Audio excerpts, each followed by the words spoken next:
திரை விமர்சன நிகழ்ச்சியில் இயக்குனர் சங்கர் இயக்கத்தில் வெளியே வந்திருக்கிற இந்தியன் 2 படத்தை பற்றி பார்க்க போகிறோம். முதல்ல இவங்க எடுத்துக்கிட்ட இந்த கதையே ஒரு தப்பான கதை. இதுவே தப்பான கதையா இல்லையா? இதில் சென்டிமெண்ட்லாம் வச்சுருக்காங்க. இதில் என்ன தான் சென்டிமெண்ட் வச்சாலும் அது ஆன்டி சென்டிமெண்ட் தான். அப்புறம் இந்த மாதிரியான படங்கள்லாம் வில்லன் கேரக்டர் ஸ்ட்ராங்காக இருக்கணும். இந்த படத்துலேயும் ஒரு 3 வில்லன் இருக்காங்க. 3 பேரும் பெரிய காமெடி பீஸாக இருக்காங்க. அதில் ஒரு முக்கியமான வில்லன் அப்படின்னு ஒருத்தரை காட்டுறாங்க. அவன் பார்த்தா எப்போ பார்த்தாலும் ஒரு டவுசரை போட்டுக்கிட்டு மூஞ்சில் பவுடர் அள்ளி பூசிக்கிட்டு சுற்றிட்டு இருக்கிறான்.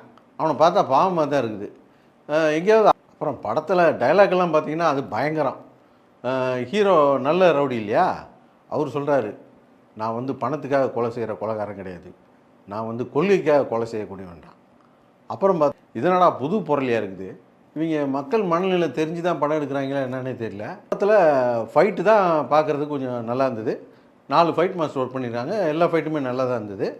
ஆனால் அந்த ஃபைட்டை ரசித்து பார்க்க முடியல. ஏன்னா தேவை இருந்தால் தானே அங்கே ஃபைட்டு வரணும். தேவையில்லாமல் கண்ணில் பார்க்குறோன்னா இழுத்து போட்டு அடிச்சுக்கிட்டு இருந்தாருன்னா அதை ஒரு ஃபைட்டுன்னு உட்காந்து ரசித்து பார்த்துக்கிட்டு இருக்க முடியுமா? இந்த கதையை வச்சுட்டு என்னதை பண்ணுறது?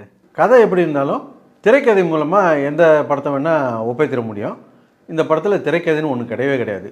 கதையும் இல்லாமல் திரைக்கதையும் இல்லாமல் வெறும் பிரம்மாண்டத்தையும் மேக்கிங்கையும் வச்சுட்டு என்னதை பண்ணுறது? குற்றாலத்துக்கு போய் கொலையாளில் குளிச்சுட்டு வந்த மாதிரி தான் இருந்துச்சு. படத்தில் நேரடியாக ஒரு ஸ்ட்ராங்கான வில்லன் இருக்க வேணாமா? படத்தில் யார் வில்லனே தெரியல. படத்தில் சொல்லும்படியாக எந்த ஒரு கேரக்டருமே மனசில் நிற்கவே இல்லை. ஏன்னா தானே வந்து போய்கிட்டு இருக்குது. படத்தில் வர்றவங்கலாம் படத்துடைய ஃபஸ்ட் ஹாஃப்லாம் பார்த்தீங்கன்னா வெறும் வெத்து பில்டப்பே கொடுத்துக்கிட்டு இருந்தாங்க. அவன் எப்பேற்பட்ட ஆள் தெரியுமா? அவன் பயங்கரமான ஆள், அவனை பற்றி உங்களுக்கு தெரியாது, அவன் என்ன பண்ணுவான் தெரியுமா, இப்படியே பில்டப் கொடுத்துக்கிட்டு இருந்தாங்களே தவிர எதுவுமே நடக்கலை படத்தில். இந்த ஹீரோவை காட்டும் போதெல்லாம் இந்த வடிவேல் ஒரு படத்தில் திரும்பி நின்றுக்கிட்டு, இருமா நான் ஒரு பொசிஷனில் நின்றுக்கிறேன் அப்படின்ற மாதிரி நின்றுக்கிறார் இல்லையா, அந்த மாதிரி திரும்பி நின்றுக்கிறாரு. படத்தையாவது சுருக்கமாக எடுத்து வச்சாங்களா? அதுவும் இல்லை. படம் ஓடிக்கிட்டே இருக்குது. 2 மணி நேரம் 55 நிமிஷம் ஓடுது. ஃபஸ்ட் ஹாஃப்லலாம் மொத்தமே ஒரு 4 பக்கம் வசனம் தான் இருக்கும். ஆனால் ஃபஸ்ட் ஹாஃப் முழுக்கவே பேசிக்கிட்டே தான் இருக்காங்க. அவன் எப்படியாப்பட்ட ஆள் தெரியுமா அப்படின்ற மீட்டர்லேயே பேசிக்கிட்டு இருக்காங்க. அவங்க எடுத்த ஸ்பீடை பார்த்தா ஒரு உதாரணம் சொல்கிறேன் பாருங்களேன். ஒரு சூடாக ஒரு காஃபியை டேபிளில் வச்சுட்டு எடுத்து குடிக்கிறான்னா அது எடுத்து அவன் வாயில் வைக்கிறதுக்குள்ளே அது கோல்டு காஃபியாகவே மாறிடும். அந்த ஸ்பீடில் எடுத்து வச்சுருக்காங்க படத்தை. மொத்தத்தில் இந்த படம் எப்படி இருக்குது அப்படின்னு கேட்டிங்கன்னா, இந்த மாதிரி டைரக்டருங்கெல்லாம் ஊரில் உலகத்தில் இருக்கிற ஃபாரின் லாங்குவேஜ் படங்கள் பூரா பார்க்க வேண்டியது. இங்கிலீஷ் படம், கொரியா படம், ஒரியா படம் எல்லா படத்தையும் பார்த்துக்கிட்டு அதுலேருந்து 2 சீனை எடுத்து வச்சுக்கிட்டு ஒரு படத்தை 2 படத்தை எடுக்கிறது. பார்த்தா நல்ல ஒரு ஃபில்ம் மேக்கர் அப்படின்னு பேரை வாங்கி வச்சிட வேண்டியது.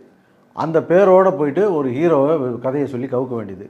ஒரு கதையை கூட ஜாலாக்காக சொல்லி கவுத்துட்டு, பாஸே நம்ம கதை தான் இப்படி இருக்கும், மேக்கிங் நம்மளை பற்றி தெரியுமில்ல, மேக்கிங்கில் அசத்திரமாக்கும் அப்படின்னு சொல்லிவிட்டு படத்தை ஷூட்டிங்க்கும் போயிட வேண்டியது.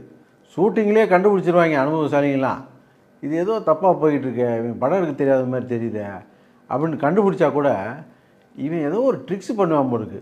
இந்த தென்னாலி படத்தில் சொல்ல மாட்டாங்க, இதுவும் ஒரு ட்ரிக்ஸு தான் அப்படின்ட்டு. அந்த மாதிரி ஏதோ ட்ரிக்ஸ் பண்ணுறான் போருக்குன்னு ஏமாந்து படத்தை விட்டு கடைசியாக போட்டு பார்த்தா எண்ட் ரிசல்ட் இப்படி வந்து நிற்கும். எண்ட் ரிசல்ட் எப்படி வந்திருக்கு அப்படின்னு நீங்கள் பார்க்கணுன்னு நினச்சிங்கன்னா இந்த படத்தை போய் பாருங்கள்.